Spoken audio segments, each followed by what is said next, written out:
যে সাংস্কৃতিক দিক থেকে জাতি হিসেবে আমরা কতটা উন্নত এবং আমাদের শিক্ষা সংস্কৃতি, আমাদের আচরণ, আমাদের বিশ্বাস এবং সেটা আমরা কতটা আমাদের দেশের গভীরে সেটা পতিত, সেটাই কিন্তু মানুষের আত্মার পরিচয় দেয়। তাই সংস্কৃতি একটা জাতির আত্মার সমান, মানে আত্মার সাথে তুলনীয়। এখন এখানে খুব বেশি মানে গুরুগম্ভীর কথা বলার মতো অবস্থা আমার নাই, কারণ আমি একজন মানে আগাগোড়া একজন মানে দর্শক শ্রোতা এই মহিলা সমিতি মিলনায়তনে ঠিক স্বাধীনতার পরপরই, মানে ৭১ স্বাধীনতার পরপরই যখন থিয়েটার, ঢাকা থিয়েটার, নাগরিক, আরণ্যক, এই সমস্ত অসংখ্য সে নাট্যদলগুলো কি অসাধারণ সে তাদের অভিনয় শিল্প অভিনয় করেছেন। প্রত্যেক দিন আমরা আসতাম। আমরা মানে এর আগে ৬৯-এর গণ অভ্যুত্থান, গণ আন্দোলন, মানে ১১ দফা ছাত্র আন্দোলনের সাথে আমরা যুক্ত ছিলাম। ঢাকা বিশ্ববিদ্যালয়ের ছাত্র ছিলাম। এখন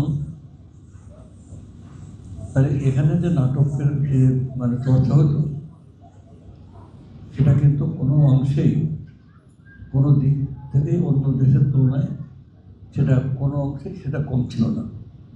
যেমন থিয়েটার থেকে একটা পত্রিকা, থিয়েটার নাম, সেখানে বিভিন্ন দেশের নাট্যচর্চা, নাট্য আন্দোলনের উপরে গবেষণামূলক সেখানে প্রবন্ধ প্রকাশ হতো। এটা আপনারা যারা একটু বয়স্ক লোক তারা নিশ্চয়ই এটা জানেন।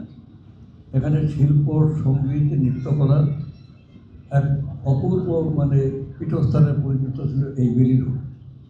তখন কিন্তু শিল্পকলা একাডেমি হয়নি, তখনও জাতীয় নাট্যমঞ্চ হয়নি, এবং তখনও পর্যন্ত আমাদের ঢাকা বিশ্ববিদ্যালয়ের চারুকলা ইনস্টিটিউট সেটা হয়েছে, কিন্তু সঙ্গীত বিভাগ তখন চারুকলা ইনস্টিটিউট হয়নি, তখনও মানে সঙ্গীত বিদ্যালয়, মহাবিদ্যালয় এটা হয়নি। আমি প্রথম যখন এমপি হলাম, মন্ত্রী হলাম, তখন বয়স ৩৪ বছর বয়সে এমপি হয়ে ৩৫ বছর বয়সে আমি মন্ত্রী হলাম। প্রথমে শিক্ষা মন্ত্রণালয়ের প্রতিমন্ত্রী, পর আইনমন্ত্রী হলাম, তারপর যুবকেরা মন্ত্রী। তখনই কিন্তু এই সঙ্গীত মানে বিদ্যালয় যেটা তখন আজাদ রহমান বলেছিলেন, এইটা কিন্তু মানে আমার সময়, আমি ওই সময় এটা শুরু করি। এখন সেটা মহাবিদ্যালয়ে পরিণত হয়েছে, এটা আপনারা জানেন। তাছাড়া আমাদের ঢাকা বিশ্ববিদ্যালয়ের মানে সঙ্গীত বিভাগ, নৃত্যকলা বিভাগ, তারপরে জাহাঙ্গীরনগর ইউনিভার্সিটিতে নাট্যচর্চা সবই সেখানে আছে। আবার আমাদের মানে জগন্নাথ বিশ্ববিদ্যালয় আছে। এখন এগুলো আমাদের আছে।